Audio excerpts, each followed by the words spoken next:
I'll squeeze through more.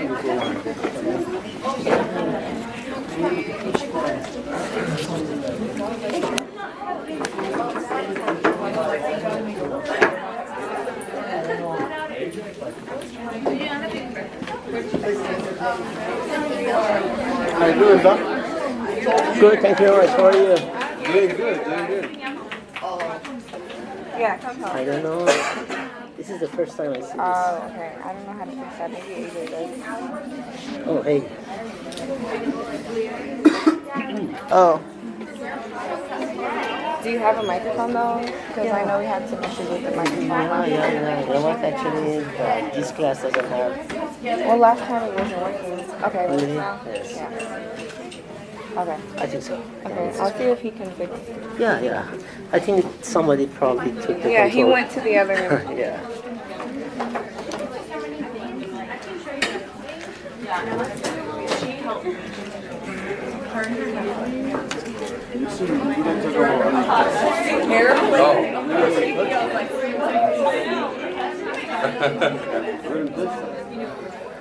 And I will check 50 slides.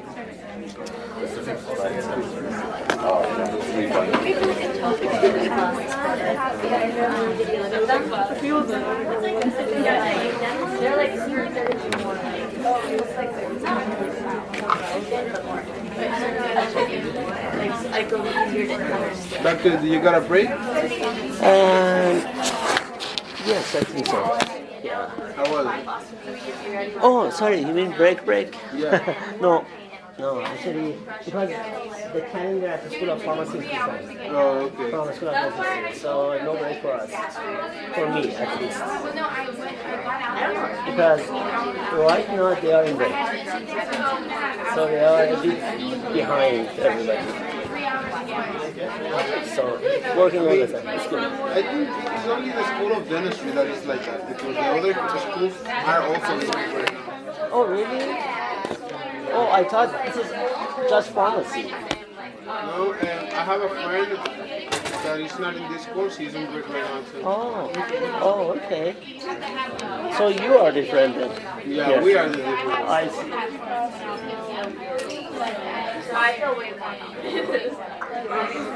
And that's on. Oh, you know what?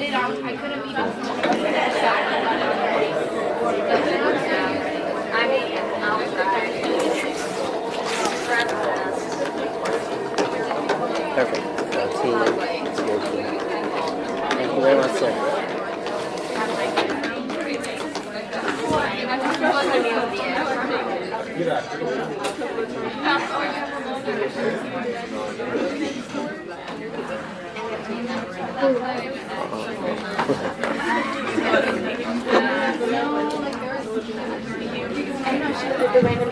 Okay, good morning, everybody. And I'm sorry for the delay. I just got to my office late, and I had to finish something at the office, so I was late. I knew you're here in this class. So spring and winter, the classes are in two different locations. So how was the break? Good. Great. So you're full of energy for the second part of the course, and you did a great job in final exam.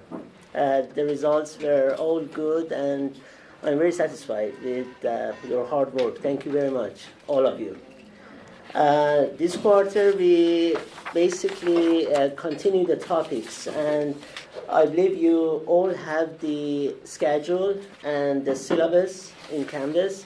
So I just wanted to go over the topics very quickly together and some important days in regards to the exam. And by the way, the sectional exams and the cases are graded. This quarter is different. Last quarter it was my fault, but I just wanted to be committed to what I said to you in the syllabus.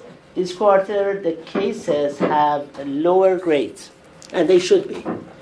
If you remember, last quarter, each case had 10% or 10 points. This quarter is 5 points, and it should be in that way. Cases are 5 points or 5% of the overall grade, okay? So let's go over the if you look at the assessment part in the syllabus, it's very clear there. Each sectional exam, you have 2 sectional exams, each one has 20%, just like last quarter. 20 questions, 20 points, 20% of the final grade or overall grade. And then you have 2 cases, case 1 and case 2, and each of them has 5% or 5 points of the overall grade of the course. So together, the 2 cases have 10%. And then the final exam is 50%. So that's the way the grade is distributed among the exams and the cases. The topics are, today we have analgesics and pain management. Then every Thursday we go over other topics like bisphosphonate. After the 2 topics, after this week and next week, we have the sectional exam, the first sectional exam on the 11th, April 11. And then, I have to fix this. I'm sorry. Pain and analgesics got, on the 18th, it should be another topic. So I fixed it and I basically upload it on the Canvas. We have depression, GI, respiratory. You had respiratory before, so I have to see what topic I missed. And I put pain and analgesics again on the 18th. Depression on the 25th and GI on May 2nd. On May 9th, I cannot be in the class during the sectional exam. So what I want to do and what I want to ask you from now is, if you're okay with that, on May 9, we have the sectional exam. I add the case in the exam. And I ask a couple questions about the case. Are you okay with that? You're not okay? You're not okay? It's okay. So the other option is, because on that day I cannot come to the School of Dentistry. We have a very long meeting day at the School of Pharmacy. The only other option is we take the sectional exam during that day and the case another day. Yeah. Okay. I need to work on that because, if I want to have a proctor, basically they wanted to have a 25% of the overall grade for that exam to send the proctor. So let me see what we can do. But I do my best to just separate the case and put that on the other day. Then we have sectional exam 2 on, we get sectional exam 2, and after that we have oncology, depression, and anticoagulants at the end, and final, review for final. I fixed the course, the topic on the April 18, and I put that in the Canvas for you. Any questions about grading? Okay. I'm sorry. So 2 mistakes.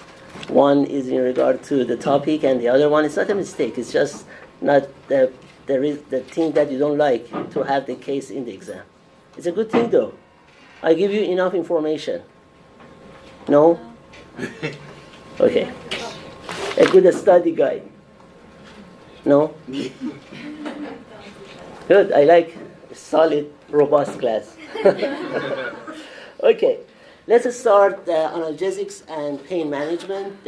This is basically one of the most important topics for dental professionals, as a lot of dental procedures are pretty painful, and either before, during, or after the procedure, the patient needs to be on some analgesics, either short-term or long-term.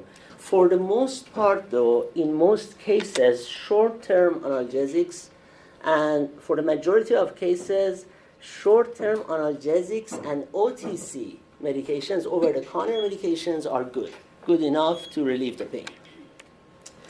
So basically, when we are talking about pain management, any type of pain, the abortive management is extremely important. It means you don't want to wait. As you wait and the patient has more pain, the pain gets worse. It doesn't get better necessarily. In majority of cases, let's say after surgery or in cancer pain or in migraine, if you just wait, the pain is not getting better necessarily. So what happens is, if you wanted to manage that pain, then you have to use more medication. You have to use combinations of higher doses of medication, and it's not good for patient. Whereas if you start managing the pain as soon as possible, as soon as you see the patient has complained about the pain, or you know the procedure is painful, then it's better management. You need less doses, you need lower doses, and maybe shorter term of duration is enough to relieve the whole inflammation and pain. The other thing is, when we use lower doses for any medication, if we can manage a situation with lower doses of medication, we have less adverse drug reaction. That's very normal. So if we can manage the pain with lower doses of ibuprofen, lower doses of oxycodone, of any analgesics, the adverse drug reactions are lower, of course. So it's good. So let's go over analgesics one by one. There are some important pharmacological information that I want to know about each of these, or each of the classes, and then please remember them for your exam and for the board and for the practice. Analgesics are very important basically topic for dental professionals. So the very first medication, I'm sure you all are familiar with the medication acetaminophen, or there is another generic name for this medication, paracetamol, in some other countries. So if you have a patient coming from Europe or Middle East or some countries in Asia, they may be on this medication, but the generic name is paracetamol. So it's not just the brand name which is different, the generic name is also different. The reason I say that to you is you want to be careful, because some patients, they don't realize that these are the same. So they are on paracetamol, and they come here, they go to like a pharmacy and they buy Tylenol, which is the same, and they get overdosed. So this is important. The other name, APAP, is just a chemical name for this medication, acetyl-para-aminophenol. So in the past, some physicians or dentists used to put APAP on prescription. And this is an error in prescribing right now.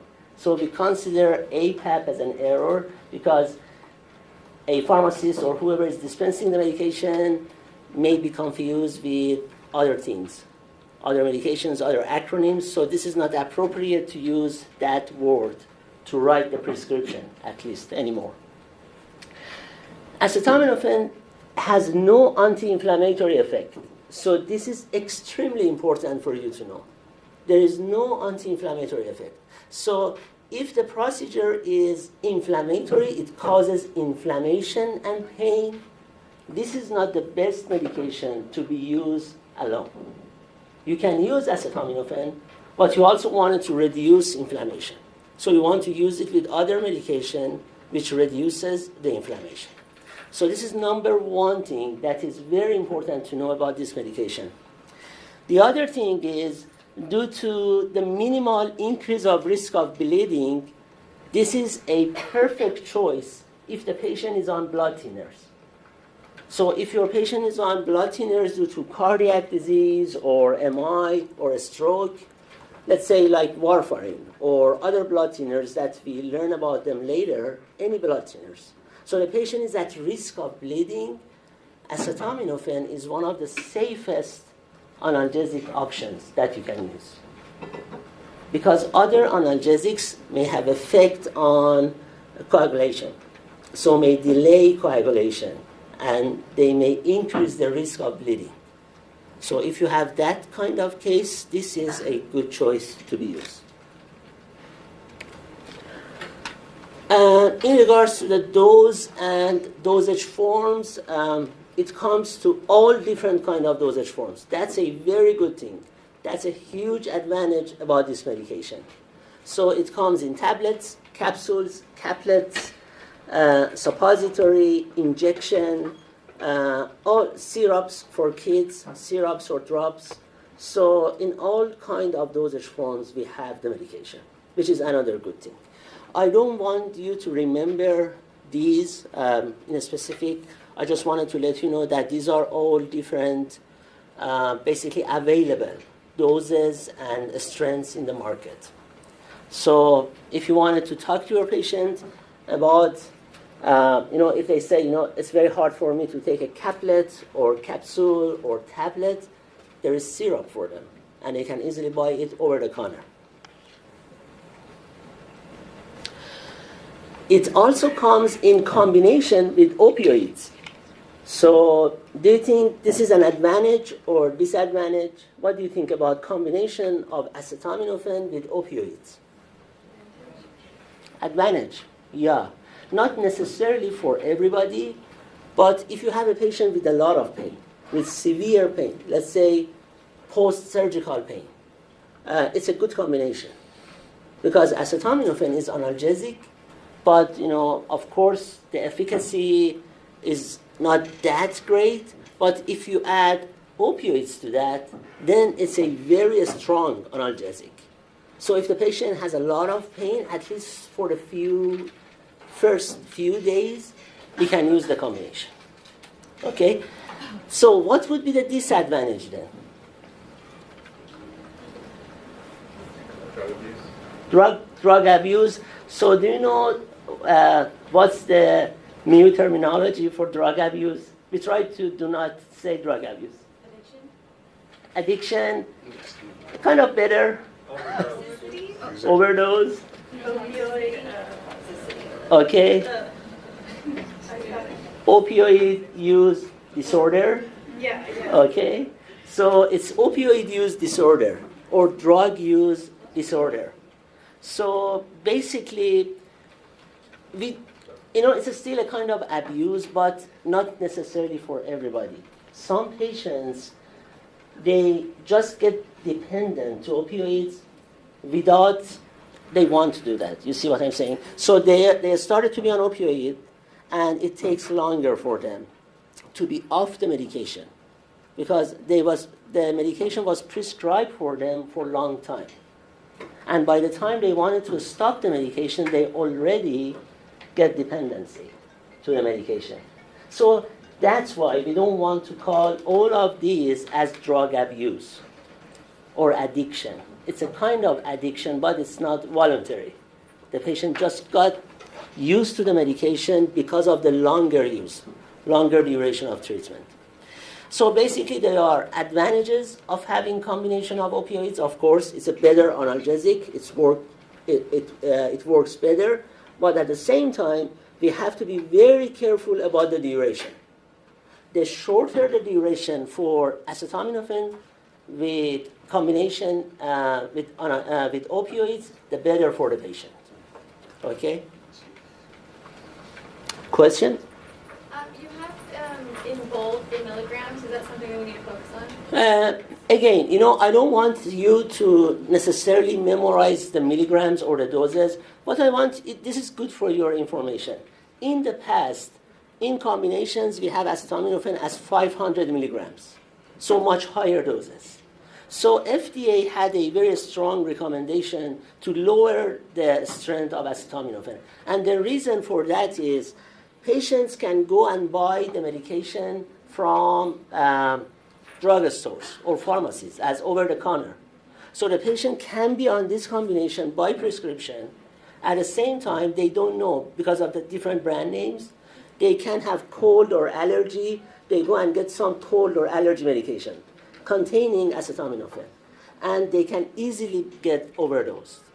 So because of that, most of the manufacturing try to keep the strength low.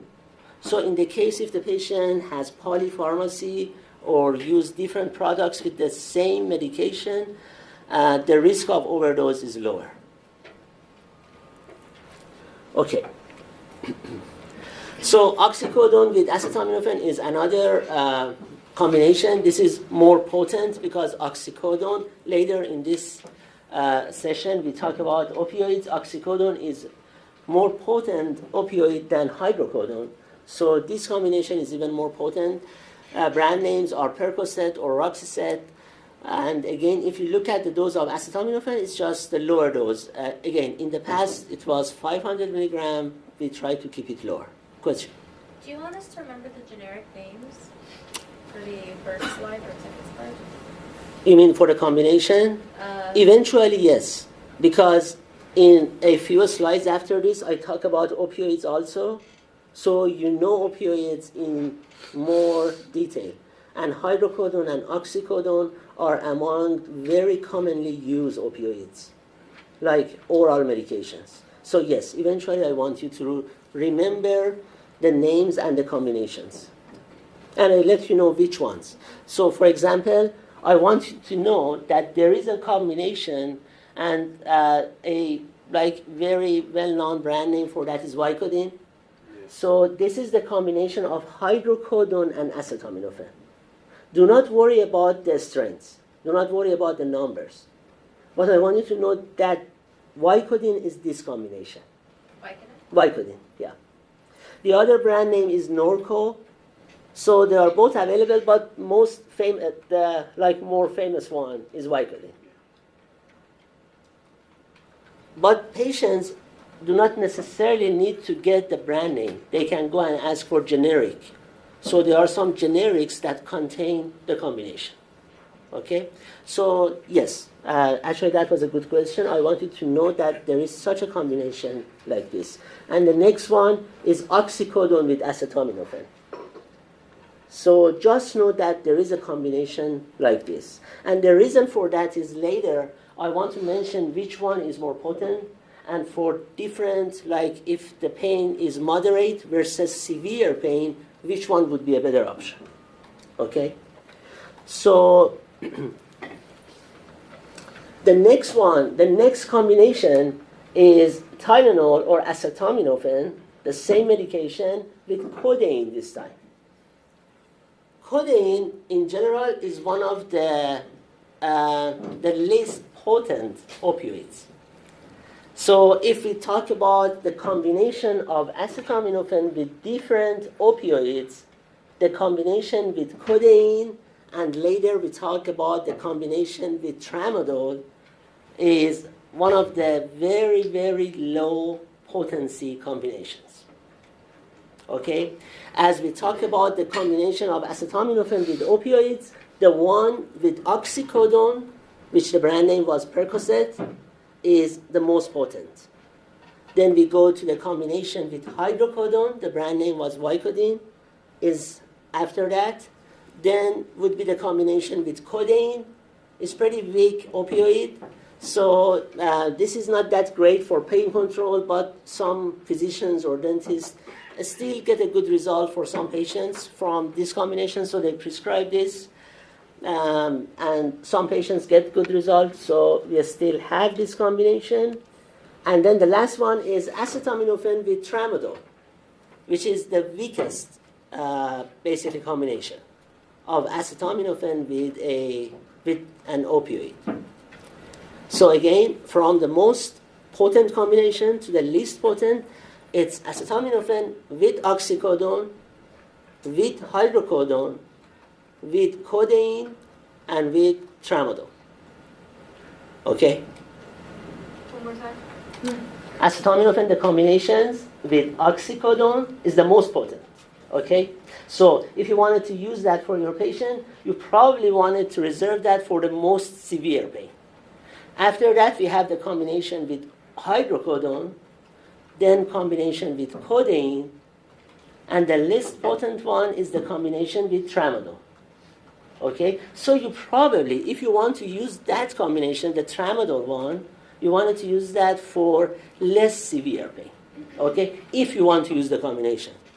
But in a lot of time, for less severe pain, you even don't want to use the combination with opioid in order to prevent any dependency. So we just use opioid when we need to use the combination. Is it clear? And when you need to use the combination, it's totally objective. That's the most important thing about I said objective? It's subjective, sorry. The pain is totally subjective, basically sign and symptom. You cannot measure the pain. It's not like blood pressure. It's not like heart rate. So we have to rely on what patient is saying us. If the patient is complaining a lot of pain, we believe the patient. So, or if we know that the procedure was a painful procedure, so we can believe that, yes, the patient is in pain. There are some signs, there are some symptoms, like if the patient has, if the patient is sweating, if the patient has palpitation, if the blood pressure is higher with no other reason, they may be signs for being in pain. But in general, you have to rely on what patient is saying. So if you think you have a very bad pain, yes, the combination with oxycodone for a few days is totally fine. Okay? Any questions about this? About the combinations with opioid? Question? Around how long it takes to create dependency for these type of medications? Oh, okay. So the question is how long it takes to create the dependency in opioids. Basically, anything over a week or 2 weeks can cause dependency. And it depends on the dose also. So it's dose dependent and it's also duration dependent. But for the most part, more important factor is the duration, not the dose. So if we use higher doses for shorter duration, the risk of having dependency is much lower. Of lower doses but longer duration. What is the workaround of that? Let's say someone is already been a week with that type of medication. Would they change it, or would they? What would a doctor do? Oh, okay. So very good question.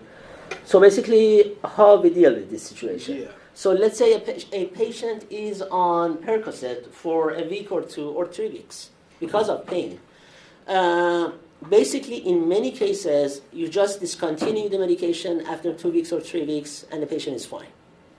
In some cases, if you ask patient to discontinue, the patient may go through withdrawal state. So they have a lot of pain, they don't feel good, they even may get anxious. So in those cases, you start tapering off the medication. So in 2 or 3 days, you start, instead of giving the patient 4 doses, 2 doses, 1 dose, and then taper it off totally. But the problem is, the longer the patient is on opioids, the harder the tapering off. If the patient is on opioids for months, then it takes months to taper them off. If the patient is on opioid for a week, you probably don't even need to taper it off. You just discontinue the medication. So that's why the duration is very important. And in majority of cases, especially if you're talking about dental procedures, dental surgeries, or many other medical surgeries, at most a week, the longest, a week would be good for the opioid to be used. Question? Is there any risk of maybe not taking them consistently, but just keeping a prescription for a long period of time? I know my mom does that. Okay. She has a back injury, and she's afraid to take them because she doesn't want to become dependent, so she'll be like, as needed. Mm-hmm. Okay, yeah, very good question. Actually, in general, we want opioid to be prescribed as needed. So basically, except a very, very few cases, we want the medication to be used only as needed. So only if the pain is very severe and cannot be controlled with any other medication, then the patient takes opioids. Okay? In majority, in 90% of the cases, that's the routine use as needed. And in that case, there's no risk of 2 weeks of her picking and choosing. Okay. Dependency. Okay, very good question. It depends on how many pills or how many tablets the patient used during a week or two because it's as needed.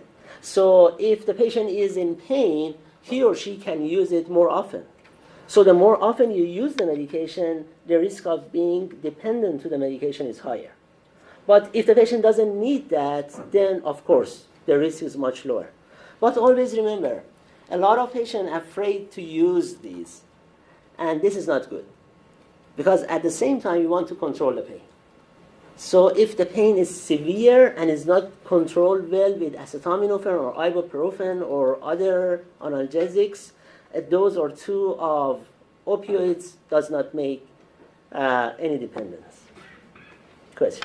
So, I don't know, this is kind of like, so I feel like pain is really mental.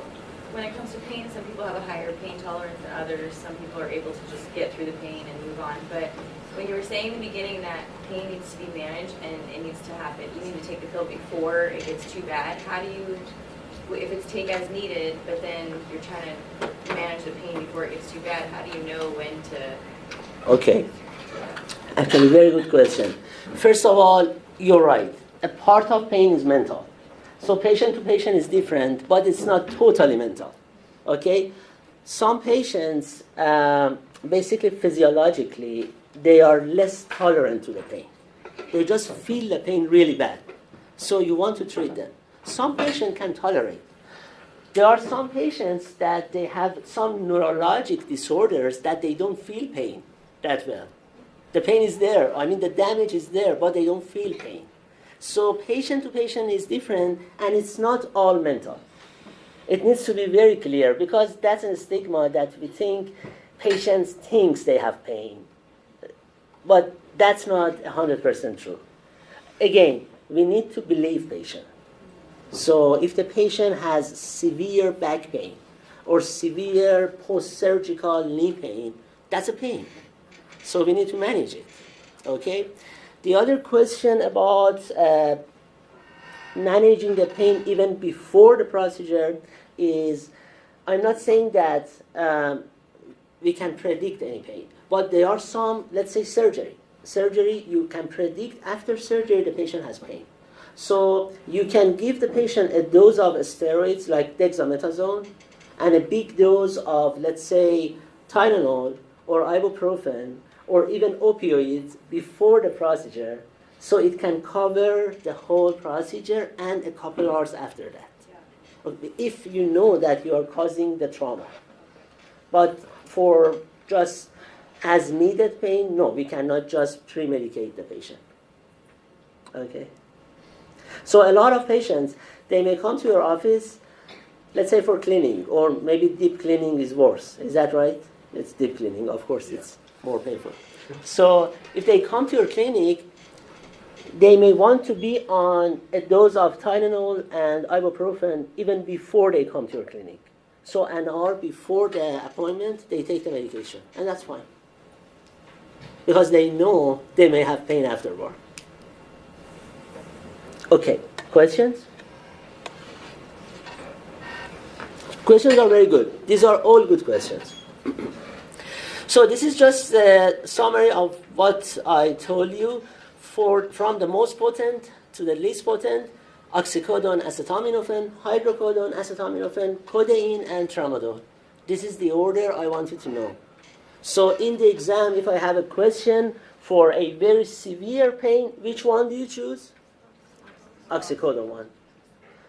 Except, again, among the opioids, it's very interesting that patients' tolerance can be different too. Some patients, if you give them oxycodone, they get a lot of nausea and vomiting. Some patients can tolerate oxycodone very well, but if you give them hydrocodone, they get a lot of nausea and vomiting. So it can be different among the patient. Usually after a couple of times, they know better which medication or which combination works better for them. Okay? But generally, oxycodone is the most potent in this list. The other important thing about acetaminophen is it can be in other combinations for other reasons. So let's say for migraine, for allergy, for cold, there are some over-the-counter products including acetaminophen. And this is one thing that you definitely want to educate your patient. If you're recommending acetaminophen, you want to tell them. If you're going and buying like OTC medications for cold and allergy, make sure you're not duplicating the medication. Because if your patient has migraine pain or headache, there are some combinations. The very first one, Excedrin, which includes acetaminophen. So let's say the patient gets Excedrin, you're recommending acetaminophen, and the patient has a prescription for Percocet. So they all contain acetaminophen. So in a couple days, the patient can get overdose. And that's not good. And one more thing that I want you to know about acetaminophen before we start the NSAIDs is the overdose for acetaminophen is hepatotoxicity. So liver toxicity is the result of overdose or toxicity with this medication, which is very important. It can be fatal. So if the patient gets overdose, so if the patient by accident takes grams of acetaminophen in each dose or more than 4 grams per day, it can be toxic. So what I want you to remember that 4 grams of this medication, acetaminophen, or any combination, if you add the doses, if you add the numbers of acetaminophen, if it's greater than 4 grams, 4,000 milligrams per day, it's not good. It's totally contraindicated. Is it clear? Question. 4 milligrams? 4 grams, 4,000 milligrams. So 4 grams of medication is contraindicated. Over 4 grams. So 4 grams is the max dose. So the max dose of acetaminophen by itself or in combination in any other of these, if you add the acetaminophen part of that, if you get to 4,000 milligrams or 4 grams, the same thing, it means you get the max. You don't want to go above. Question. I know on like Tylenol bottles or Excedrin, they have do not exceed daily dose of this. Okay. Is that kind of lowered for the patient, the person's safety? Do you Or is it remember? exact? Do you remember what they say on the dose? Do not exceed. Oh, it's like 4 to 6, I think 6 maybe. They're different depending on like Tylenol, Advil, but it's a very Yeah. low, like do not exceed 6 Tablet, for example. tablets per I day. see. Actually it depends. Like in Excedrin, I think for the most part it depends on the acetaminophen part. Because the most toxic agent here, aspirin is also pretty risky if you increase the dose. But like for acetaminophen, just imagine how many tablets it takes to go over 4 grams. So after that, it's not good. Okay, so you can divide 4,000 by 250 and see how many of these they can take. You have to like look Exactly. for just acetaminophen. Exactly. You know what? Actually, that's very important education part for your patient. To tell them to look at the ingredient. So they have to basically calculate how many milligrams of acetaminophen they take or ibuprofen. Can you give an example? You have an example. Very good. Gotcha. Thank you very much. We have an example here. Actually, it's a cough syrup, though. I don't know if it. Well, for this Excedrin bottle, It has a set of- it was lower than, Yeah. like its max dose was 2 grams. Yeah. Check here on the side. Right? Sorry, sir. That's very, I don't know that. Yeah. Here. Okay. Thank you. Yeah. Okay. You know what? Actually, active ingredients in this Tocin DM is dextromethorphan and guaifenesin. Do you remember dextromethorphan and guaifenesin? Yes. What were those? Very good. Dextromethorphan is anti-cough. And then it said temporary relief of cough. Warning, do not use if... but I don't see any do not exceed. It says do not exceed 4. Do not exceed more than 6 doses. Do not exceed any more than 6 doses in any 24-hour period. Okay. Yeah. So Basically, on this one, probably, I can guess based on dextromethorphan, they just say no more than 6 doses. Because probably dextromethorphan also has a limit. Thank you very much. Yeah. So, yeah, actually that's a good example. If you look at the side of the box or the bottle, somewhere in the bottle, when they talk about ingredients, like active ingredients, and the direction, if there is not to exceed, they mention it. And again, for example, in this medication, it was a cough syrup, so it was dextromethorphan, guaifenesin. I think most probably they go with the max dose of dextromethorphan, because guaifenesin is pretty benign medication. But in the case of something like Excedrin, then acetaminophen to me is more toxic. So they go with that. Okay? And other combinations. So there are many different brands, many different combinations that they contain acetaminophen. So no more than 4 grams total per day. Okay? Any question about acetaminophen combination with opioids? Is the generic, like you just buy a bottle of generic versus Tylenol? Is there like a big difference? It's just the same. Okay, very good question. Actually, you all ask very good questions. The generic shouldn't be that different. So the question is the generic and brand, not just for this medication. For any medication, it shouldn't be more than 20% of pharmacological effect difference.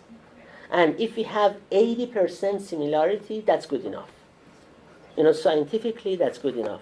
So if, let's say your friend is asking you, should I take Tylenol, which is much more expensive, rather than Kirkland acetaminophen from Costco, it shouldn't really be that different.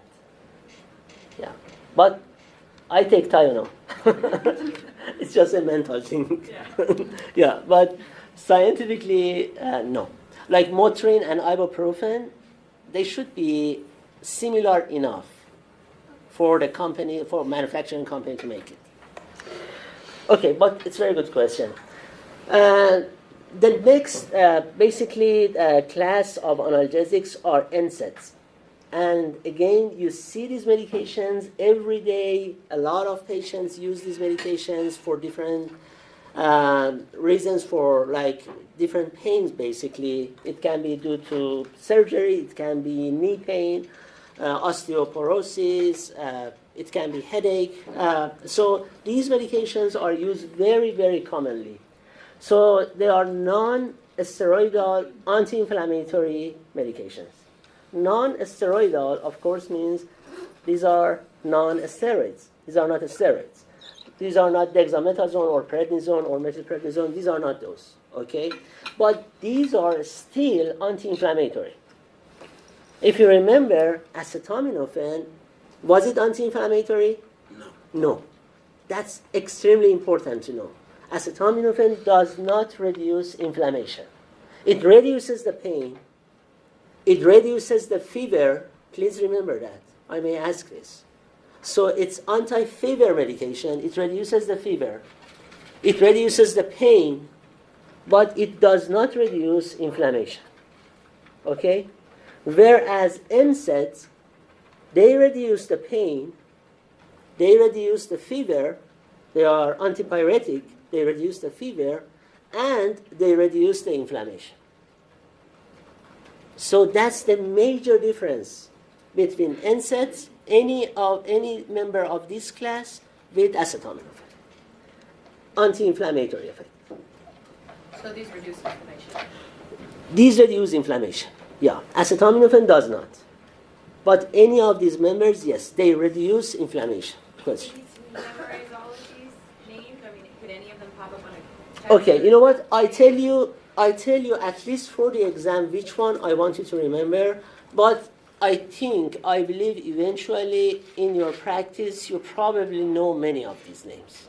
Okay? But the ones I want you to remember for sure is ibuprofen, naproxen, celecoxib, and that's it. So ibuprofen, naproxen, and celecoxib. But for the board exam, honestly, I think you need to remember them. because these are all NSAIDs and they may ask you a question. So please, at least for this course now, remember ibuprofen, naproxen, and celecoxib. And there is a reason I want you to remember at least those three. What do you think could be a reason? What's that? Very commonly used, okay. Why do you think they are very commonly used? Cheapest? It can be a reason. It's not because reduce inflammation?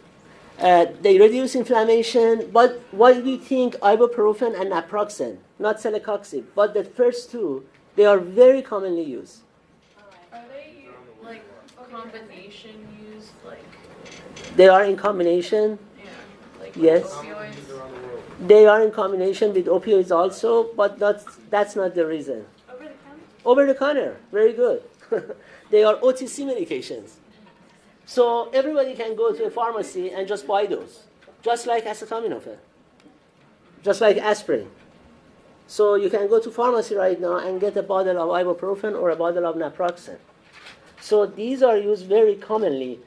The rest, for the most part, you need prescription for them, including celecoxib. But there is a reason I want you to know celecoxib, and we talk about it in a few minutes. Okay, so again, these medications, they reduce pain, they reduce fever, and they reduce inflammation. Okay. Question. The mic is the other one. The one. So can you hear me better now? There you go. Okay, great. I don't like this microphone. I like the hand microphone, but I think in this class they don't have it. Okay. So these are the things that I just mentioned. Which one of these acetaminophen does not have Anti-inflammatory? anti-inflammatory effect? What is anti-inflammatory? Pyretic, it's anti-fever. It reduces the temperature. Antipyretic. Okay, this is the mechanism of action. So basically, what they do, the NSAIDs, they work on the COX enzyme, and they inhibit COX enzyme or COX activity. So basically, there is a substance in our body, arachidonic acid. COX-1 and COX-2 metabolize or basically work on arachidonic acid and change it to inflammatory cytokines. And especially by inhibition of COX-2, we have anti-inflammatory effects. So if I ask you what would be the mechanism of action of NSAIDs, it's inhibition of COX enzyme. This is what I want you to know. Inhibition of COX enzyme. What was the question? The question was, what's the mechanism of action of NSAIDs? They basically inhibit COX enzyme. So the inflammation goes lower. When inflammation goes lower, the inflammatory cytokines are not produced, then the patient has less pain, of course. Question? So, would it be just COX or COX2? Actually, both of them. Both of them. So please remember, they are COX inhibitor. If I wanted to ask anything about COX-1 or COX-2, later I mention why COX-1 and COX-2 is important. But for now, for the major point of mechanism of action, NSAIDs are COX inhibitor. Okay. NSAIDs in combination. So the first thing we want to know is we do not want to use two NSAIDs together. So if you back to the list here, there is no point to use ibuprofen with naproxen. There is no point to use ibuprofen with celecoxib, or let's say piroxicam with meloxicam. You don't want to double the medication basically, because they all are anti-inflammatory and they all reduce the pain, reduce the inflammation. If you just giving the patient different NSAIDs, you just increase the risk of toxicity. Because one of the major adverse drug reaction of NSAIDs would be bleeding or gastric ulcer. And if we give the patient more and higher doses or more combinations of NSAIDs, we just increase the risk of GI or gastrointestinal bleeding. So you want to be careful not to basically duplicate the treatment with giving the patient different NSAIDs. That's a very important point. And the other thing is, some patients are on aspirin, and aspirin can be basically considered to be an NSAID, because aspirin also inhibits both COX-1 and COX-2. Okay? So some clinicians consider aspirin as NSAID, some physicians don't consider aspirin as an NSAID. But the important point is, aspirin also inhibits the same thing. Basically very similar mechanism of action as other NSAIDs. Okay? If a patient is on aspirin for cardiovascular reasons, we always wanted to give aspirin first and then NSAIDs after that. Okay? So this is another very important educational point for your patient. We never give aspirin and ibuprofen to a patient to control the pain. The only time you see both medication on board is if the aspirin is there for cardiovascular reason. You know that some patients had MI or a stroke or they have a stent, and after that they have to be on aspirin for a year or two or for lifetime. In those cases, the patient needs to take aspirin earlier in the morning, and then after 30 minutes or an hour or two, then he or she can take the NSAID. Because we don't want the basically drug-drug interaction, two medications at the same time. Okay, never mind. Good answer. I read it. So it's clear? Yeah, the aspirin first and then that, and you only add it when there's a cardiovascular. Yes, exactly. So the question is the timing. Yes, we give aspirin first and then other NSAID. And the only time that you see this is when the patient has cardiovascular diseases. The aspirin is there for that reason, not for pain.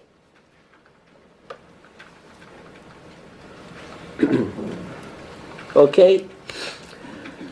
At low doses, NSAIDs are mostly like acetaminophen.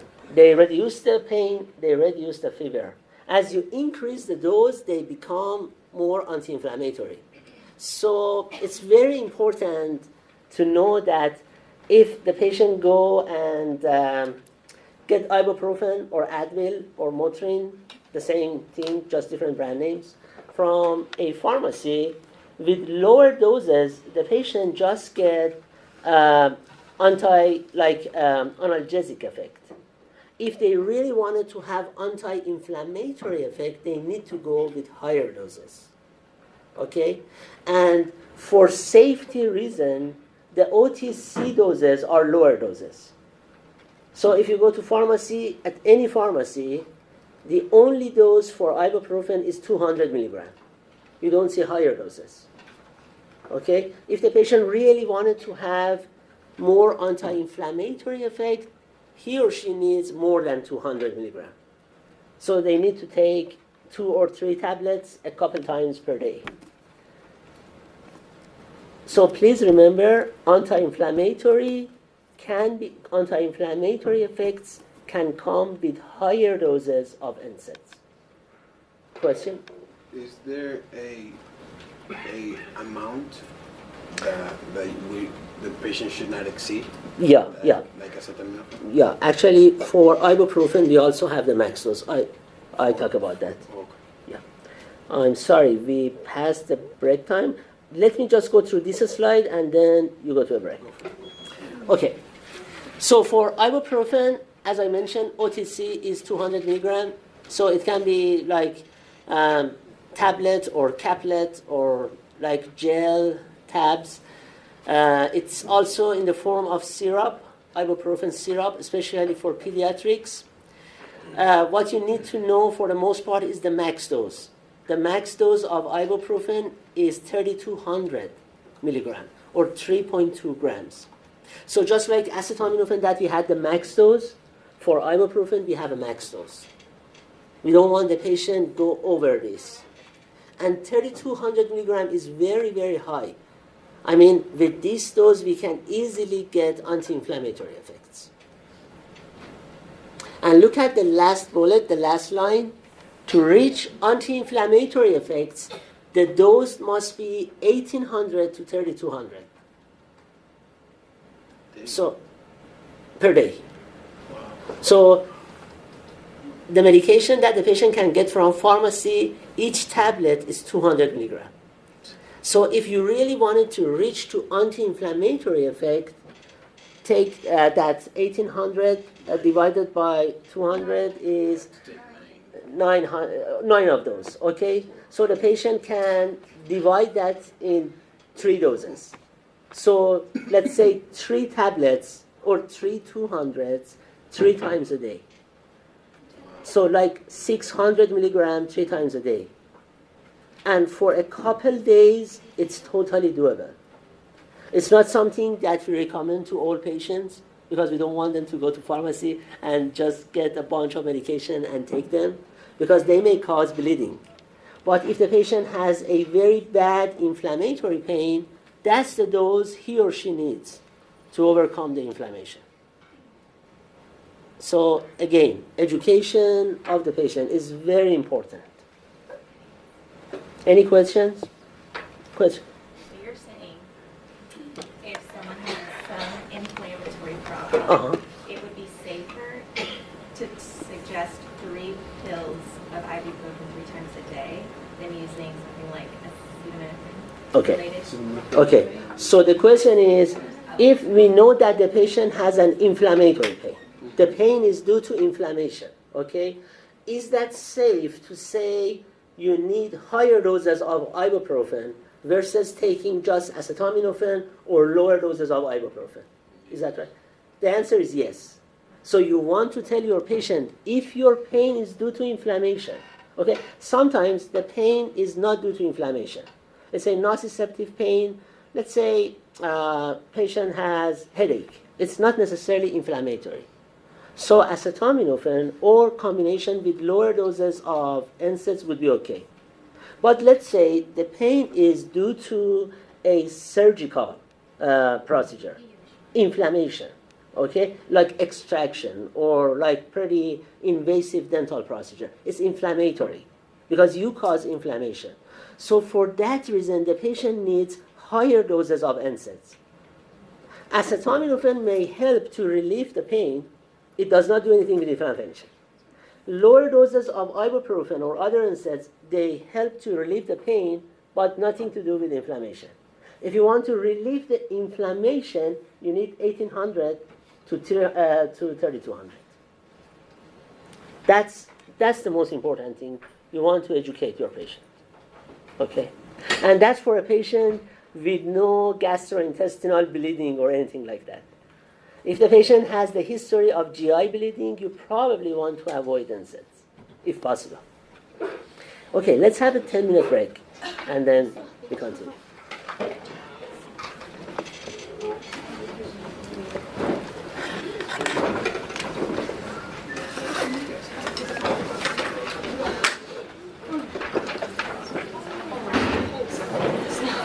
I have a question. Yeah, sure. I was prescribed Tramadol a long time ago for a car accident. I had a recurring back pain.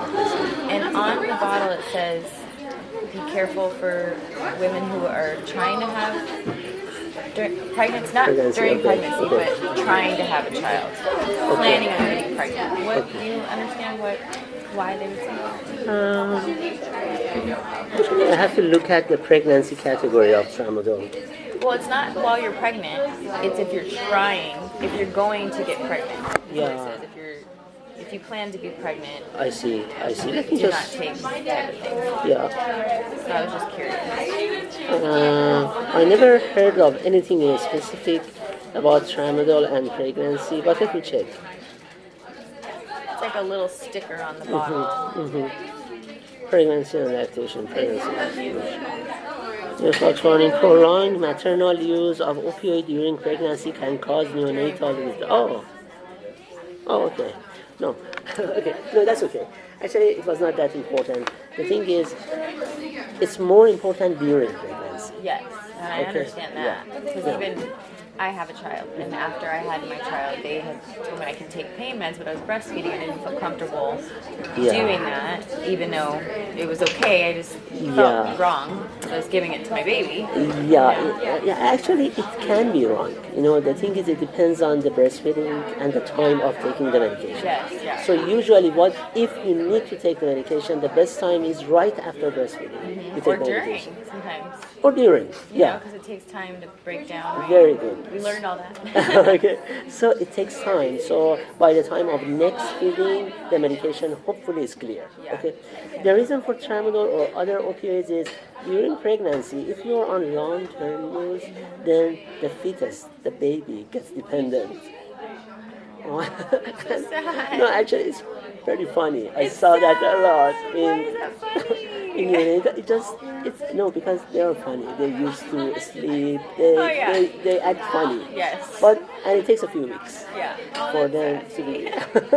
That's the reason. I also, and I know that in the beginning of class you mentioned you were talking about herbal supplements and different things like that, and you didn't believe so much in them for, I forget the statement that you made, but now they have the CBD coming out for CBD oil or CBD. It's like an extract of, Cannabinoid. yes, but it's not the THC isn't in it or something.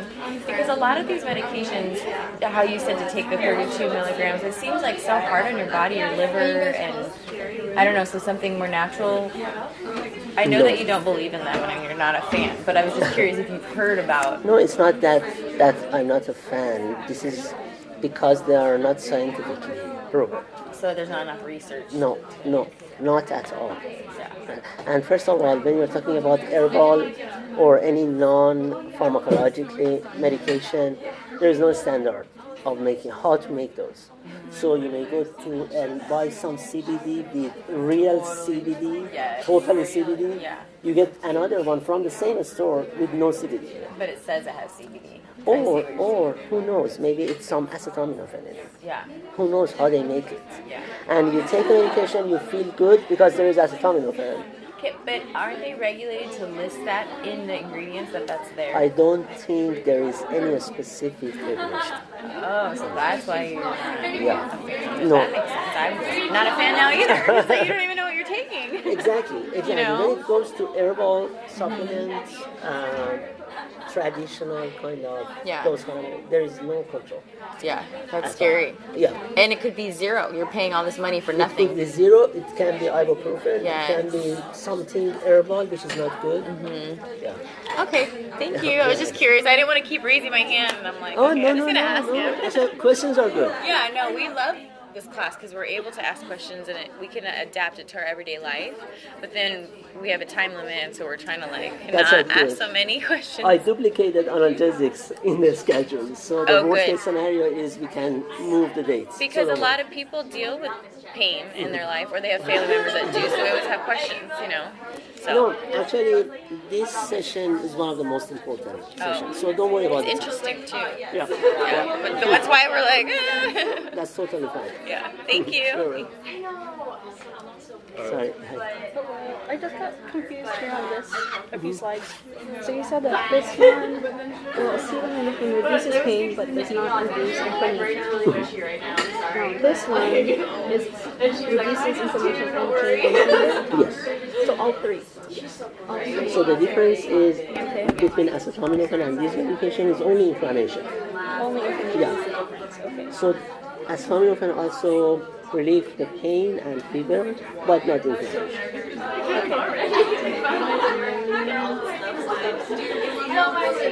Okay, the CBD, if the patient has that, can you explain this one? Oh yeah. You know, the only reason that you see a patient to be on aspirin and ibuprofen, for example, is if the aspirin is used for CBD, for cardiovascular. So if they take that initially, because Yeah, they have, exactly. Or anytime. Okay. So let's say the patient has MI or a stroke, they have to be on aspirin. But let's say at the same time the patient has pain, So the patient wanted to be on ibuprofen, that's fine. So if the aspirin is for cardiovascular reason, not for pain, that's okay. And in that case, the only thing you want to educate your patient is take your aspirin earlier, and then take ibuprofen or naproxen or anything. But if they don't have any cardiovascular, they're okay to take just aspirin. Just aspirin or ibuprofen. If there is no cardiovascular reason, they shouldn't be on insurance. Okay. And then this one, higher dose. Okay, I know this one, isn't this one bad for kidney? Too much, right? Yes, I Yeah, my thought about dad. that. Yeah, my dad. He did this, and he has kidney not failure, but he's doing. Did he have kidney problem before or after he took this? After he's taken this, so he's been taking that a long time, and then he stopped. So he told us not to take that one ever. Okay, actually that's a very important point. I'm Kidney. talking about it. Oh, okay. Yeah, no, that's very important. Yeah. Okay. Thank you. Yeah. I was gonna ask you. So, if the patient is taking like oxycodone or hydrocodone, like, and they do develop like a drug dependency, what would be like another alternative medication or something that they could take to reduce that drug dependency or have like similar effects? Similar effects, I can tell you the best thing is tapering it off. Because if you wanted to take a patient off But then the oxycodone, patient is still in pain now. yeah, but then you can use higher doses of acetaminophen, higher doses of NSAIDs. So I know the company that made the opioid drugs are going like bankrupt or something, right? They have a lot of lawsuits against them.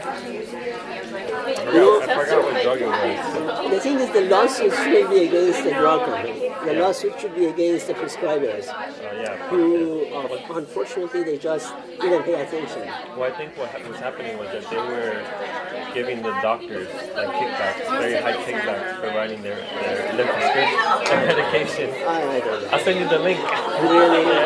Yeah, so they were like, I forgot But what. again, so if you're a doctor, you shouldn't take that. Oh, I know. You see what I'm saying? Even if I encourage you to prescribe, no, it's ethical issue. And I know, like opioid, you didn't mention it, but I know like opioid overdose, you can use like Narcan. Yes. How exactly does Narcan work when you It just binds to the opioid receptors and blocks it. in order to relieve the person from the Yeah. Or dependency. There are some clinics that they sedate the patient first, and then they give the patient very high dose of Narcan. So it's very shocking for patients because all opioid receptors are blocked.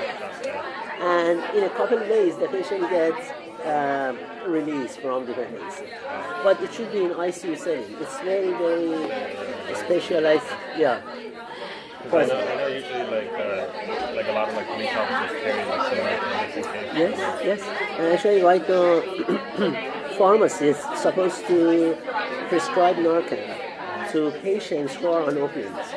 So would some of these opioids include like Oxycodone or would it be different other types, like stronger opioids? Any kind of opioids. Because patients' tolerance in regards to respiratory depression is different. Yeah. You may be very sensitive to codeine. I may be okay with morphine, so it's different. So, Okay, thank you. Yeah.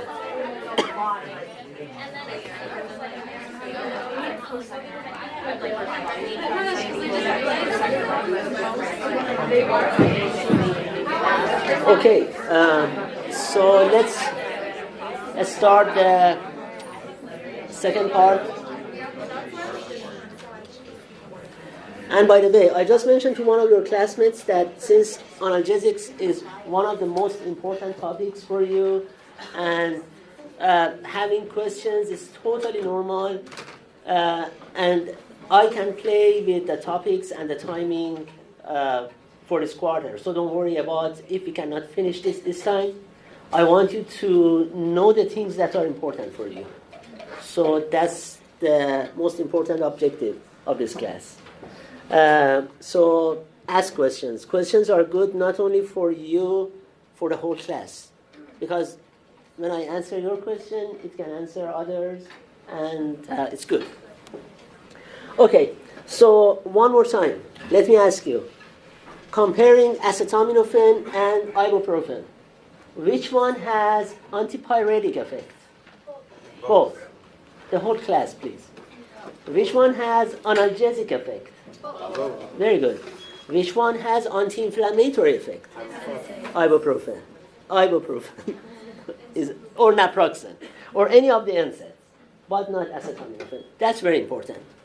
The major toxicity of acetaminophen, if the patient gets overdose, it means if the patient gets more than 4 grams per day, what is that toxicity? Liver, hepatotoxicity. So basically what happens is the liver cells or hepatocytes die. So the patient has a dead liver and it can happen in a few hours. So if the patient has acute overdose, let's say if the patient by accident or intentionally take a bottle of acetaminophen, so grams of acetaminophen, we saw that in the ED, unfortunately. And we are seeing that all the time. Like every week, at least a couple cases of acetaminophen overdose. Sometimes intentionally, sometimes just accidentally. But they come to the ED and every minute there are hundreds of hepatic cells are dying. So every minute is vital to revitalize the liver. And the best we can do is, first of all, hydrate the patient and then give the patient huge doses of acetylcysteine, which is an antidote for acetaminophen. Like grams of acetylcysteine for a couple of days, and we hope the patient we can save the liver. But it's pretty acute. There was a question? Yeah. So if the person has they ingest a lot of alcohol or they have fatty liver disease, does this number even go lower? Oh, okay. A very good question. If the patient takes alcohol or the patient has fatty liver, if the patient has fatty liver, yes, we wanted to keep the dose lower. So another recommendation from FDA is for patients who have bad liver in general, think about 3 grams. 3 grams per day. But it's not for everybody. So a general rule for every patient is 4 grams. Okay? But if you have a patient with bad liver, including fatty liver or alcohol use disorder, then you pretty much wanted to go with much lower dose of acetaminophen. So liver toxicity for the Tylenol. For NSAIDs, the major toxicity, number 1 would be GI bleeding. So be very careful if you're recommending naproxen, ibuprofen, any of these NSAIDs to your patients, be careful about GI bleeding. So first of all, you wanted to keep the dose as low as possible. Okay? As long as it's effective, you want to keep the dose low. And more important than dose is the duration. You want to keep the duration low.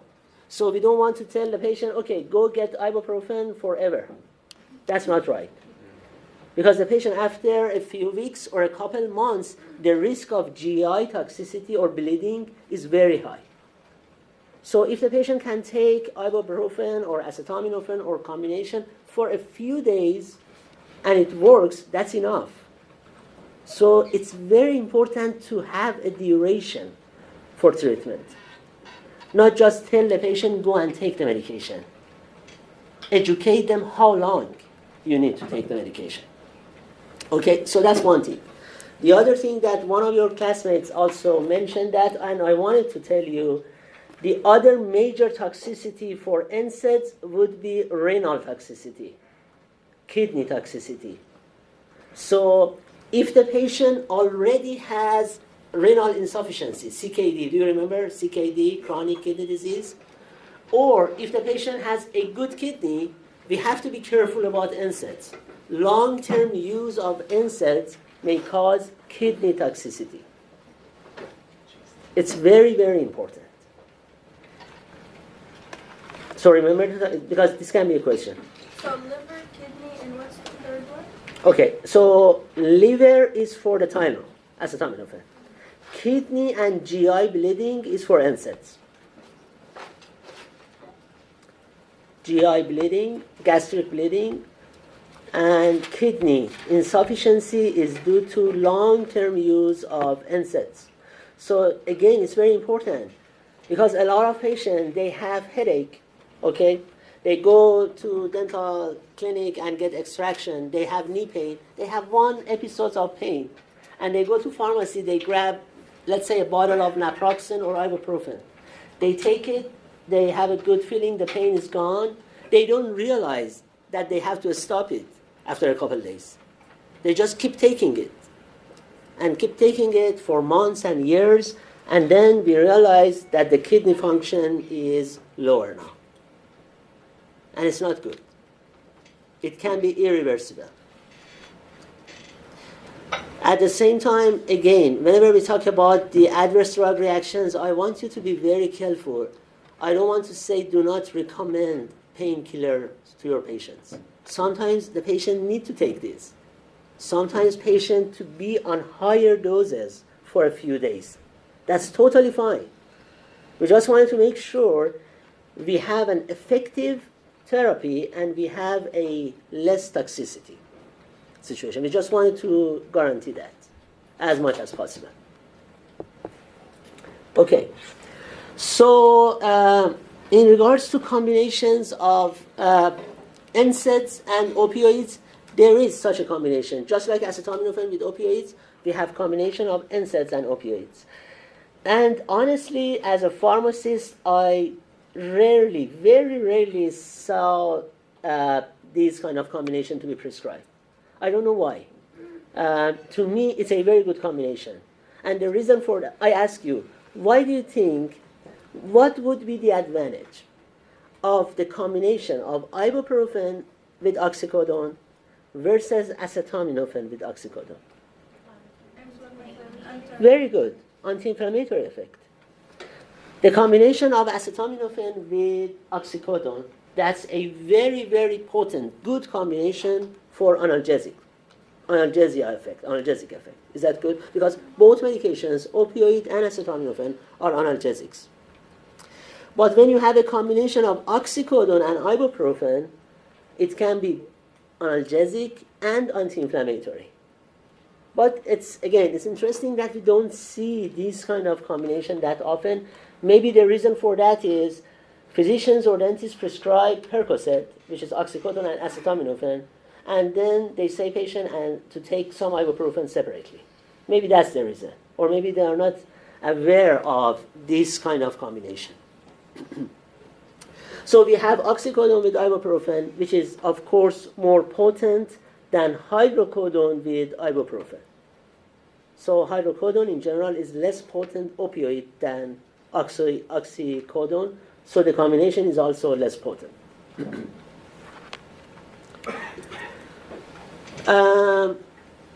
Other NSAIDs, so ibuprofen is one of them. The max dose was 3,200 milligram per day. The other one that I want you to remember is naproxen. So max dose is 1,500 milligram per day, and we usually want it to be in divided doses. All of them, acetaminophen, ibuprofen, naproxen, all these analgesics, we usually want them to be in divided doses. We don't want the patient to take all 4 grams of acetaminophen once. That's toxic. That's extremely toxic. If the patient needs to be on 4 grams per day of acetaminophen, we want the patient to take it, what do you think would be a good frequency? 4 grams a day. 1,000 grams every Like 6 hours? 1 gram every 6 hours. So 1 gram every 6 hours as needed. Again, these are pain medication. So it's very important to tell the patient as needed. If you need the medication, take it. If you don't have to take the medication, if you don't have pain, you don't have to take the medication. Okay? The other important thing is sometimes I go to a dentist and I have extraction, and the dentist knows that I have pretty painful day after that. So the dentist tells me that, you know what, take this medication, take ibuprofen, 600 milligram, 3 times a day for 2 days and take it around the clock. Do not wait. It's not as needed. That's okay too. So you see what I'm saying? So if you know the patient has pain, you can tell the patient, take the medication every 6 hours or every 8 hours for 2 or 3 days at most. But after that, it's only as needed. Pain medications are, in general, as needed medications. They are not like metoprolol. Do you remember metoprolol? What was metoprolol? Beta blocker, very good. So why we take metoprolol? Hypertension. Can we take metoprolol as needed? No. We need to take metoprolol around the clock. So every 12 hours or every day, whatever is the prescription. If I take atorvastatin, what is atorvastatin? To lower cholesterol. Can I take atorvastatin as needed? No. So there are many medications that you cannot take them as antibiotics. You cannot take antibiotics as needed. That's the worst thing we can do. But pain medications, for the most part, are as needed. Okay. So naproxen, don't worry about the second-line combination with PPI to minimize the GI damage. The reason I put that there is, in general, because you don't know PPI yet. So when we go over the GI, gastrointestinal diseases, I talk about proton pump inhibitor, and then I talk about this. Just FYI, sometimes we give NSAIDs with antacids to prevent GI toxicity. So that's another routine practice. So if we need to give the patient higher doses of NSAIDs because of a lot of pain or inflammation, it's a routine practice to give them antacids or proton pump inhibitor, talk about it later, to prevent GI bleeding or to minimize the risk. The next NSAID is celecoxib, and the major difference of celecoxib with other NSAIDs is it's more COX-2 selective. It's more COX-2 selective. It means it prevents the pain and inflammation. It necessarily does not increase bleeding or GI bleeding as much as naproxen or ibuprofen. So please remember this. If in the exam I ask you which of the following medication causes the highest risk of GI bleeding, among the 3 medications that I told you, the worst is naproxen. Naproxen has the highest risk of developing GI bleeding. After naproxen is ibuprofen. And after ibuprofen, the safest one is celecoxib, when we are talking about the adverse effect of GI bleeding. So if the patient needs to be on an NSAIDs for longer time, which one do you recommend? Celecoxib. Because at least for longer time, you're dealing with less GI bleeding. But the only thing is, celecoxib is not OTC. Celecoxib, the patient needs to be on a prescription for that. Okay, so that was the point that I wanted you to know about this slide. Any questions? Okay. This slide, very important. I like this slide because I can give at least 2 or 3 questions from this. Acetaminophen and NSAIDs. So there are a couple points that are very important for you to know. Number 1, these analgesics have sealing effect. What is sealing effect? It's sealing effect. Very good. So they work up to a point. So if you keep giving the patient acetaminophen, 1 gram, 2 grams, 3 grams, at most you can give the patient how much? 4 grams. After that, if you give the patient more acetaminophen, you do not add to analgesic effect. What you do is you're adding toxicity. That's the ceiling effect. If you have a patient and you want to give the patient ibuprofen, you give the patient 200 milligram, 800 milligram, 1200 milligram. Yes, it's good, up to 3200 milligram. After that, you do not have analgesic or anti-inflammatory effect. What you have is more risk of GI bleeding, is more risk of nephrotoxicity. So we call this ceiling effect. It means there is a limit. After that limit, you don't see the benefit. So we have to be careful about acetaminophen and NSAIDs. Right now, let me tell you, in a couple of slides we go to opioid section, but with opioid, it's the opposite way. With opioids, let's say oxycodone. If you keep giving oxycodone, you have more and more analgesic effect. You still have to be careful about overdose, but at least you get more and more effect. Okay, so opioids, we do not have ceiling effect. That's why if you know a cancer patient, the majority of cancer patients are on extremely high doses of morphine or oxycodone or fentanyl patch. And the reason is they get used to the lower doses, we have to increase the dose every month or every 2 months or every 2 weeks. It depends on the pain. And there is no ceiling effect. That's a good thing. At least there is no ceiling effect. So you can increase the dose to get an analgesic effect. I talk about it in a few slides. But for now, please make sure you know for these 2 classes of medication, there is ceiling effect. The other thing is no tolerance or dependence happen with these analgesics. That's very important.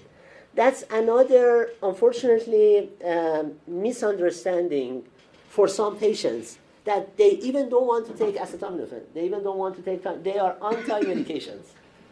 And that's not good. Because if you have pain, you need to take analgesics. And by taking acetaminophen or ibuprofen or celecoxib, you don't get dependence. You don't get addiction to medication. At least with this medication. Okay, take NSAIDs with food to lower the GI adverse drug reaction. It's a general recommendation. If we take ibuprofen or naproxen with food, we have less GI adverse drug reaction. But again, remember, with Tylenol, liver toxicity, with NSAIDs, GI bleeding, and also renal toxicity. Okay? Any question? For the cancer patients, if you hire always the dose, do they get addicted to it after the treatment? To what? To the opioid. Opioids? Oh, okay. So let me talk about that when we talk about opioids, because that's a very important point. But I'm starting opioid right now. Okay. So in regards to opioids, these are the medications that, these are all PO or oral opioids, because we have some IV opioids also. For this course, I tried to focus on PO medications. So hydromorphone, the PO, you don't see that often, PO, hydromorphone, because it's very potent. Hydromorphone is very potent opioid. Oxycodone, we see oxycodone a lot in combination or by its own. Oxycodone can be given to the patient by its own, not necessarily in combination. We have morphine as PO medication. It can be morphine syrup or tablet. Hydrocodone, again, I believe hydrocodone can also be alone. I'm not sure. Combination for sure is there, hydrocodone with ibuprofen or acetaminophen, but I think hydrocodone can come by its own.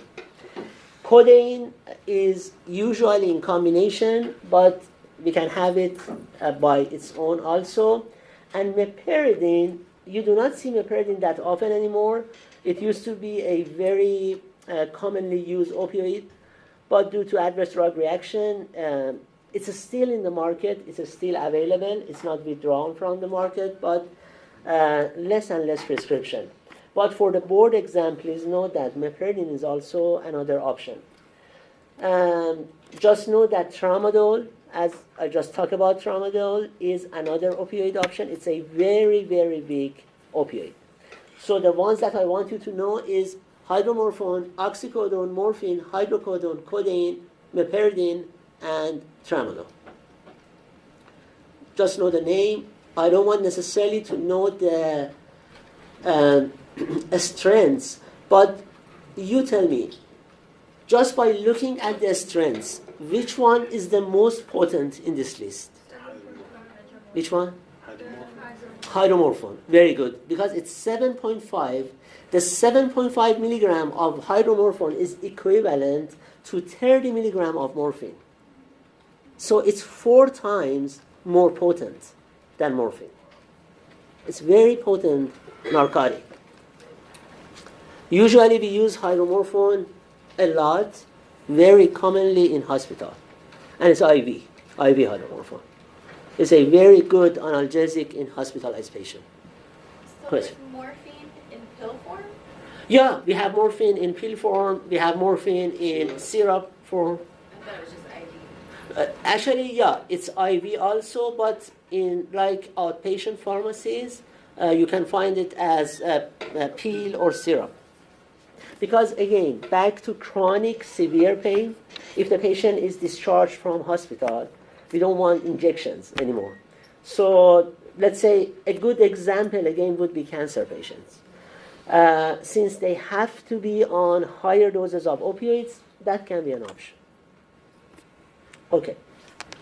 So for the exam, please know the order of potency. So if I give you the list, which one is most potent? Hydromorphone. And know the order. Opioids, there is no ceiling effect. So if we need to give the patient more opioids, we can do that, but we need to be careful about adverse drug reaction. So we do not want to increase the dose suddenly because it may cause respiratory depression, which is a very severe adverse drug reaction of opioids. Respiratory depression can be fatal. Okay? So if we need to increase the dose for opioids, we do it gradually. So we give lower dose to see how it works. If the patient is good with that, it's okay. If the patient needs more, then we eventually and gradually increase the dose. And we monitor patient's blood pressure, cardiovascular, respiration, to make sure the patient is good. Now you had a question about opioids. What was? You said hiring the dose for cancer patient. What about after they finish their treatment? Are they addicted to it? Okay. So a very good question, and this question is very controversial in medicine. In cancer patients or patients like cancer patients who have chronic but severe pain. Because if somebody has osteosarcoma, which is a type of cancer, the patient has a very severe pain, okay? If you're afraid that, okay, I want to give the patient morphine every day, 90 milligram of morphine in divided doses, I'm afraid if my patient get addicted, and I don't want to use the word addicted anymore, if the patient gets used to morphine, that's not a good practice. Because the most important thing for you is to make sure a patient with osteosarcoma has no pain, or the pain is minimal. The reason for that is if you cannot treat osteosarcoma, it's there. And eventually, a lot of these diseases are terminal diseases. So it's better to have a palliative care. At least to reduce the pain, so we increase the quality of life. Because in many of these cases, you cannot elongate the life. The survival time is not that great in some of these cases. So at least we wanted to reduce the pain. So it's it's a clinical judgment. If you're dealing with a patient with severe chronic pain, you want to use this medication. And you don't worry about dependence. If the patient is good And if we get to the point that we want to taper it off, it takes months, but you can do that. Question? I know you always want us to know the adverse drug reactions, and you're talking about a lot of GI problems. Is there any, as far as wanting the best quality of life for our patients? I mean, I'm not a nurse or anything, but as far as like psychological, if someone's on morphine, are they gonna be like, like, is that really a way to live? I mean, is there like adverse drug reactions as far as like other than just mental? Yeah. Are you talking about opioids or? Well, any of them. Okay. With opioids, one of the major adverse drug reaction is like the effect on mental status. So first of all, the patient gets dizzy. The patient may have that high sensation. So these are adverse drug reactions, but these are the adverse drug reactions that the patient gets used to them. So after a week or two, they are usually get better. Except, no? Well, I'm just thinking of someone that takes morphine all the time, just has a regular life, goes to the grocery store, drives. Like, or can you tell they're is used to this it? person on something? Oh, okay. These are the adverse drug reactions that the patient gets used to them. So if you see a patient is high or if the patient is extremely dizzy, it's because of the patient just got the medication and the patient is driving or is walking on the street, or the patient is increasing the dose. Okay? But back to your point, at the same time, it's always a recommendation for patients who are on constant use of opioids to try avoid driving or machinery work because they can be dizzy. I mentioned that they get used to the medication, but who knows when? And patient to patient is different. I may get used to the dizziness in a couple days. You may get used to it in a couple weeks. So as a general caution to those patients, avoid machinery or driving. But again, when you're talking about a patient who's on 60 milligram of morphine every day, in a lot of cases they get used to it. They can do normal activities, except if you have to increase the dose, then again for a couple of days they are dizzy. Okay.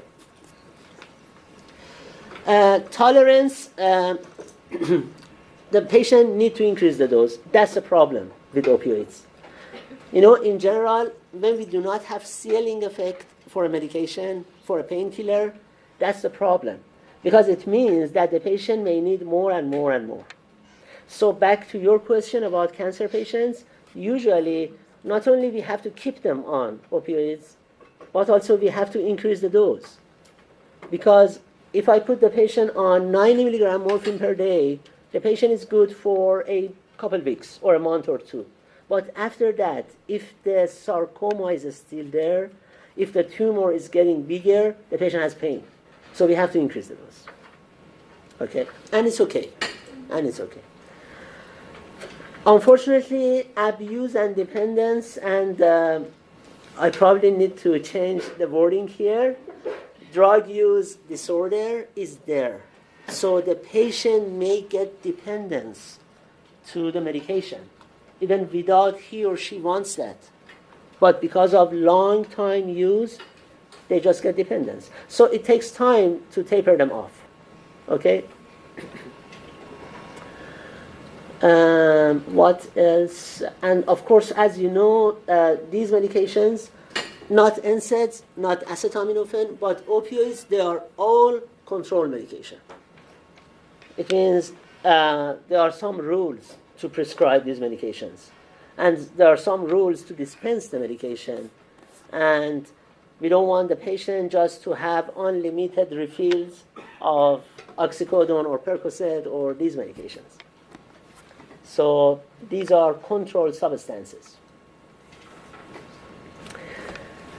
Adverse drug reactions, very important. Number one is respiratory depression. And the reason for that is respiratory depression can be fatal. And it is fatal.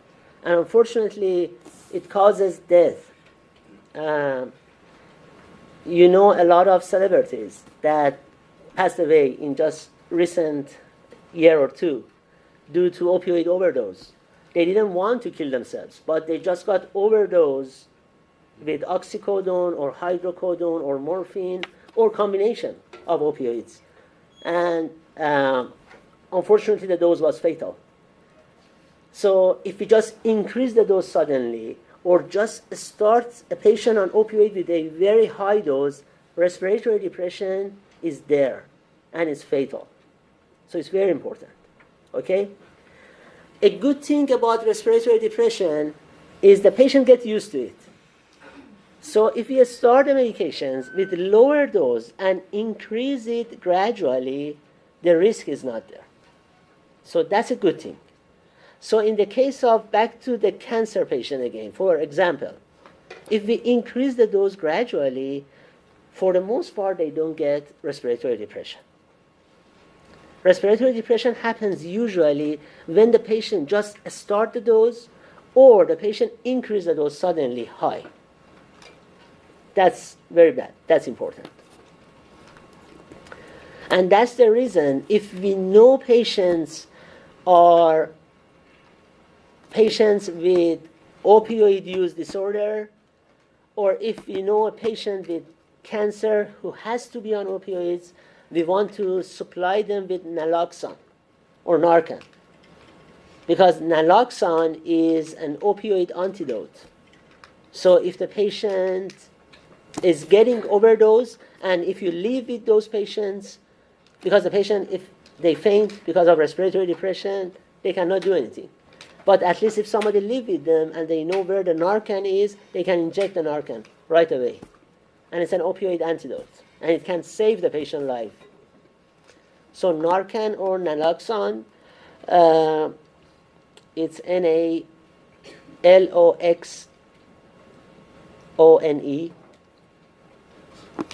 Narcan, Narcan. So this is an antidote for opioids. Antidote. DOTE. So it means it binds to opioid receptors and it blocks them. So even if the patient is on opioid, if the patient has a lot of morphine in blood, that morphine cannot do anything. That's a good thing. So that's a huge piece of patient education, and right now all pharmacies can supply the patient. In the past, the patient has to have a prescription for Narcan. Right now, pharmacies can supply the patient. Even if I know my patient has opioid use disorder, so the patient is, in like previous terminology, addicted, it's good, it's better to give the patient Narcan rather than not giving it to him or her. Because if I don't give it to him, he can die because of overdose.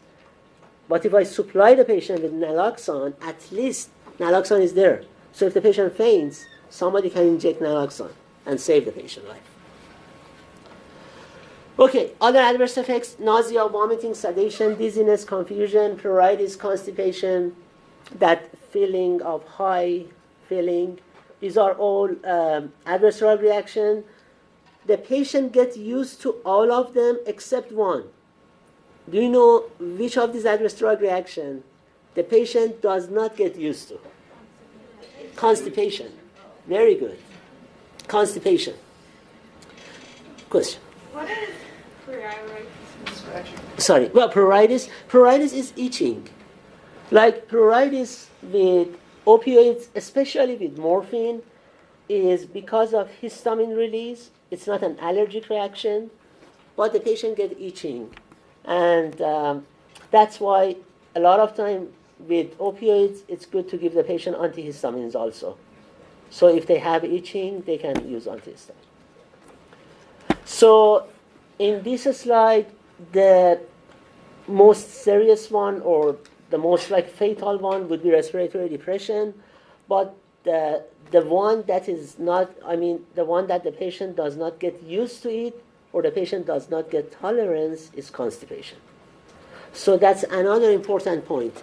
If you see a patient on long-term use of opioid, for sure that patient is on something to prevent constipation, like a bowel care combination, Senna or Vicodin or colace, something that help prevention of constipation. Okay. Tramadol, as I mentioned, tramadol is a kind of different from other opioids. First of all, tramadol used to be considered as non-opioid for a few years. So until, I think, 5-6 years ago, tramadol was not even a control medication. We didn't consider tramadol as a true opioid. So it was a just regular prescription medication. But then everybody realized that tramadol works pretty good on opioid receptors. So they consider it right now as one of the weaker. It's a weak opioid. But an interesting thing about tramadol is it has effects on many other receptors. It's not just opioid receptor.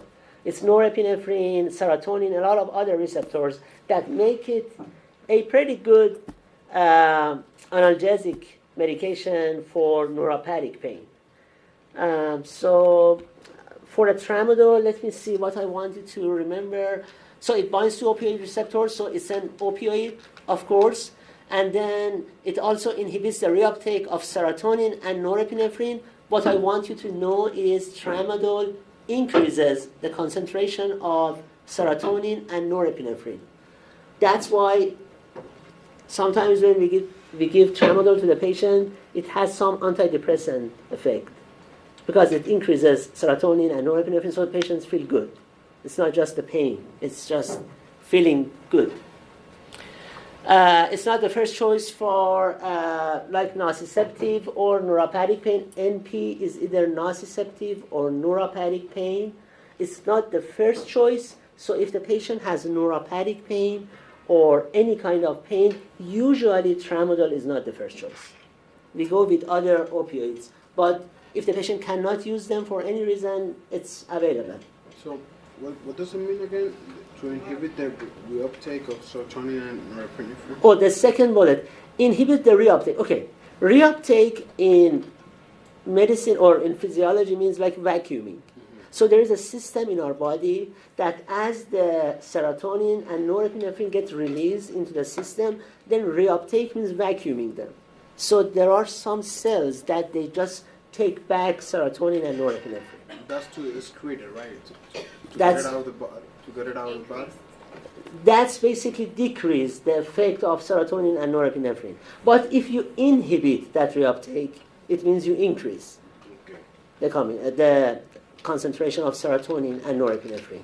So we have a class of antidepressants. We call them SSRIs, serotonin selective reuptake inhibitor. They just inhibit the reuptake of serotonin. It means they increase serotonin level. And when you have increased serotonin level in your blood, it just has many good antidepressive effects. Question? So what is NP not used number one choice? Oh, okay. NP can be neuropathic pain or nociceptive pain. Basically any type of pain. Question? What is neuropathic? Oh, neuropathic, okay. In general, nociceptive pain is when we have a damage to the body, let's say like surgery, and that causes pain. Neuropathic pain is not necessarily any damage, any physical damage. The pain is due to the nerve problem. So the nerve has some misconduction or a problem in nerve that causes the pain, without any trauma. Okay, I think we are good for today. Oh, you know what? Actually, let me just finish opioids. Is that good? And then there are a few slides we can put it for next time. So let's see if there's anything else here. Okay, if you look at the last bullet, abrupt discontinuation is not recommended, is for long term. So if the patient is on tramadol for a couple of days or a couple of weeks, you can discontinue it. That's okay. But for opioids in general, if the patient is on long-term opioid use, we don't want to just discontinue because they go through withdrawal syndrome. Okay, they have a lot of pain, they are anxious, so we have to taper it off. That's the only thing. So it's for long-term only. In regards to allergy, first of all, allergy to opioids is extremely rare. So if the patient says, I'm allergic to morphine, mostly it's that pruritus. It's not allergy. It's that itching thing. That because of histamine release, the patient gets itching, and we give the patient some diphenhydramine, that's good. But if the patient has true allergy, it means the patient takes morphine, and the patient has difficulty breathing, angioedema, that's true allergy. If that's the case, then we cannot give the patient any of these medications. So if the patient has true allergic reaction to any of these, we cannot give any medication in this list. Which is bad, which is very bad. Because then we cannot give almost any of these good opioids that we commonly use. In that case, we can use one of these agents here, either fentanyl or meperidine or methadone. And the only reason is these medications have different chemical structure from these medications. These are very similar. Chemically, they are very similar. So if patient has allergy to one, the patient has allergy to the other one, most probably. So if the patient has allergy to morphine, maybe the best thing that we can give the patient is fentanyl if the patient is hospitalized. Or if the patient is outpatient, maybe meperidine or methadone. I really don't know. It's hard. Because these are not the best choices. So basically, if they have allergy to any of the first slide, just use these. Yes, exactly. So if the patient has allergy, so if your patient has allergy, true allergy to oxycodone, most probably you cannot give your patient hydrocodone or codeine or morphine. So what you can do is you can pick one of these. Okay, I think we are good. We continue the rest of analgesics and pain management for next session. Question? Do you want us to know the names of their structures, or just know that if they can't take morphine, then they can No. Yeah, just know the medication name, not the structure. You don't want us to know the fentanyl? No. Because they do not ask you. For the board exam, they do not ask you the chemical itself. I just wanted to let you know that's why we can use this. Okay, great. Thank you very much. I see you next Thursday. And I fixed the schedule. Okay, thanks. Thank you. Is there the class in here? 11:01. I mean, yeah. I had a small quick question. Yeah, sure. So like for Tramadol,